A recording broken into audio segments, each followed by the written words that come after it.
এসেছি আজকে পাঙ্গাস মাছ নিয়ে। বাজার থেকে নিয়ে এসেছি, মাছটা আমি কেটে নেব। আসসালামু আলাইকুম, আপনারা সবাই কেমন আছেন? আশা করি ভালো আছেন। তো ফুল ভিডিওটি দেখবেন, আশা করি আপনাদের কাছে ভালো লাগবে। আমি এখন মাছটা কেটে নেব, সাথেই থাকুন।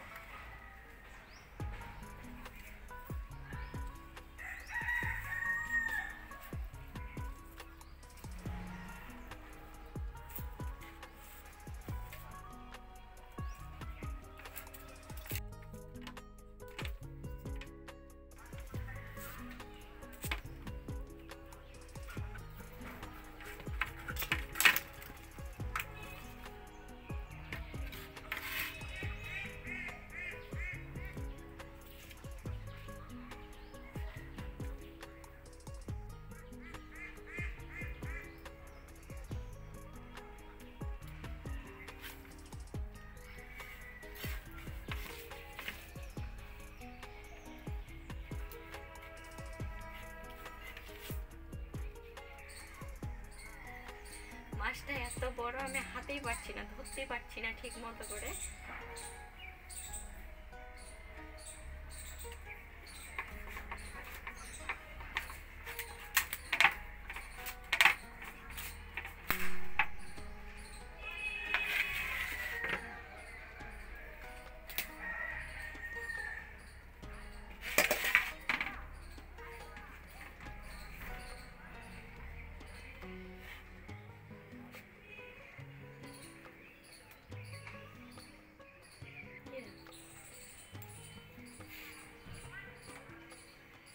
দেখুন মাছটা কত সুন্দর লাল হয়েছে, টাটকা তাজা।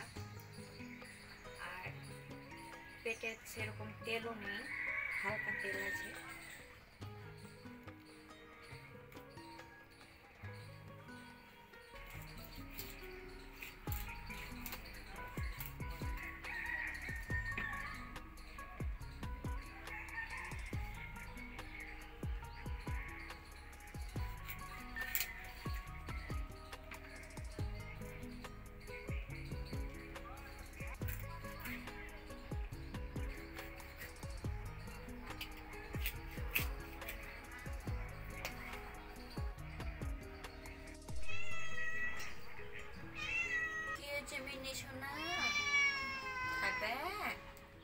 দাঁড়াও, হয়ে গেছে, আর একটু দিচ্ছি।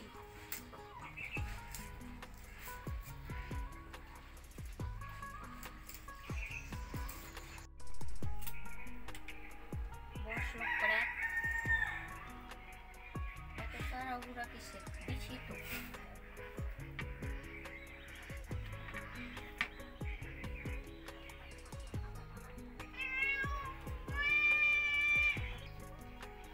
মাছগুলো আমার কাটা হয়ে গেছে, এখন ধুয়ে পরিষ্কার করে নেব। এই তো আমি রান্না করতে চলে এসেছি। এখন মাছগুলো পরিষ্কার করে ধুয়ে নিয়েছিলাম, আমি এখন বাকিটি রেখে দিয়েছি। আর এখানে কয়েক পিস নিয়েছি রান্নার জন্য। তো অফ ক্যামেরায় আমি সব কিছু করে রেখেছি। এখানে টমেটো কুচি করে রেখেছি, এখানে কাট মশলা বেটে রেখেছি, রসুন বেটে রেখেছি, আদা বেটে রেখেছি, এখানে পেঁয়াজ বেটে রেখেছি। তো আমি মাছগুলোতে এখন লবণ আর হলুদ মিশিয়ে নেব।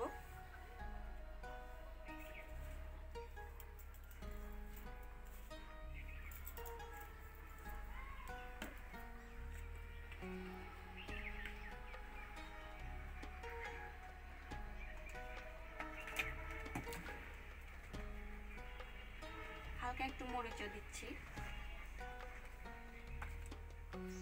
ভালোভাবে মিশিয়ে নেব মাছগুলোতে। হয়ে গেছে, আমি এখন রান্নার জন্য কড়াইটা বসিয়ে দিচ্ছি। চুলাটা আগে থেকেই ধরিয়ে রেখেছিলাম।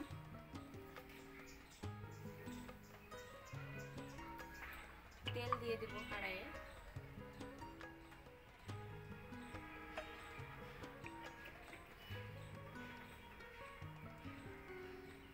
তেলটা গরম হয়ে গেলে মাছটা ছেড়ে দেবো।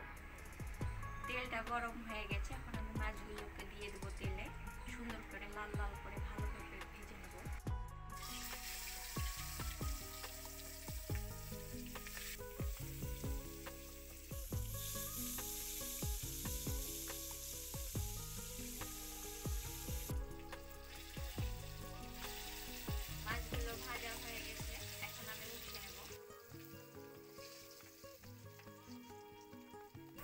সবগুলো মাছ আমার ভাজা হয়ে গেছে।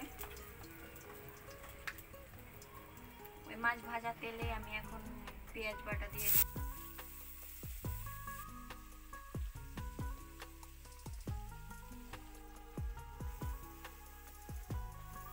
মশলাটা কষানো হয়ে গেছে। এখন আমি সব মশলা দিয়ে দেব।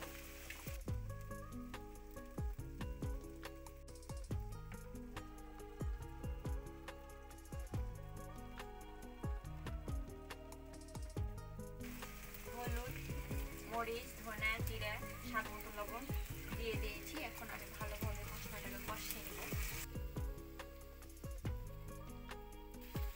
গরম মশলা বেটে রেখেছিলাম, এখন গরম মশলাটা দিয়ে দেব।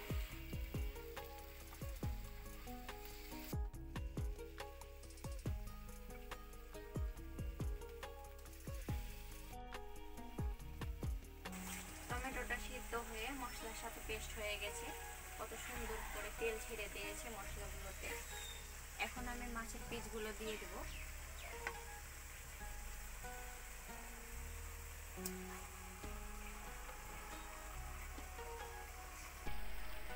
মাছগুলোকে এখন আমি মশলার সাথে উল্টাপাল্টা করে নেড়ে নেব। মশলার সাথে মাছগুলোকে ভালোভাবে উল্টাপাল্টা করে নিয়েছি। এখন আমি ঝোলের জন্য পানি দিয়ে দেব।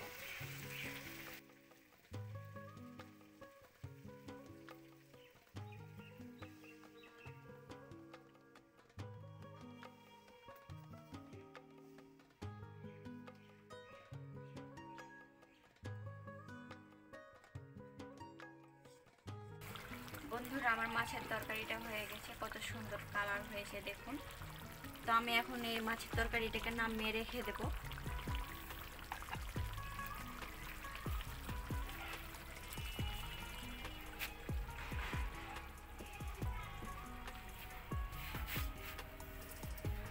এখন আমি শিম ভাজি করব।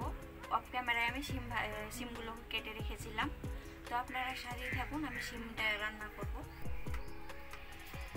শিমগুলো আমি ভালোভাবে ধুয়ে পরিষ্কার করে চুলায় বসিয়ে দিয়েছি। এখন আমি মশলাগুলো দিয়ে দেব।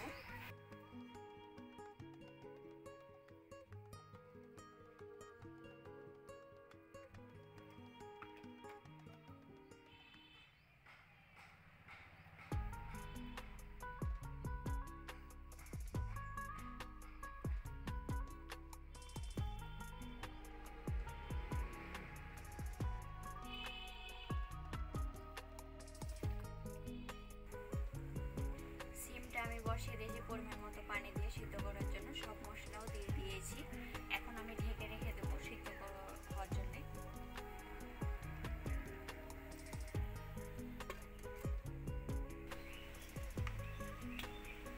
আমার পেঁয়াজ, মরিচ, রসুন কাটা হয়ে গেছে বাগার দেওয়ার জন্য। সিমটাও সিদ্ধ হয়ে গেছে প্রায়।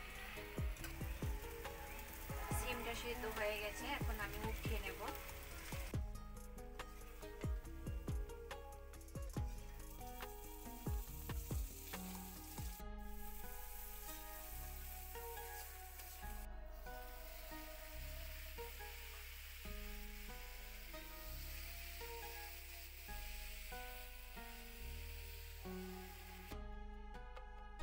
দেখো বন্ধুরা, আমার ভাজিটা কত সুন্দর হয়েছে, কালারটা কত সুন্দর হয়েছে। এখন আমি ভাজিটা উঠিয়ে নেব। হয়ে গেছে। এতক্ষণ সাথে থাকার জন্য অসংখ্য ধন্যবাদ। আর আজকের রান্নাটি কেমন হয়েছে অবশ্যই কমেন্ট করে জানাবেন। আর যদি ভালো লেগে থাকে অবশ্যই লাইক সাবস্ক্রাইব করে পাশে থাকবেন। তো আমার ভাজিটা হয়ে গেছে, এখন আমি উঠিয়ে নেব।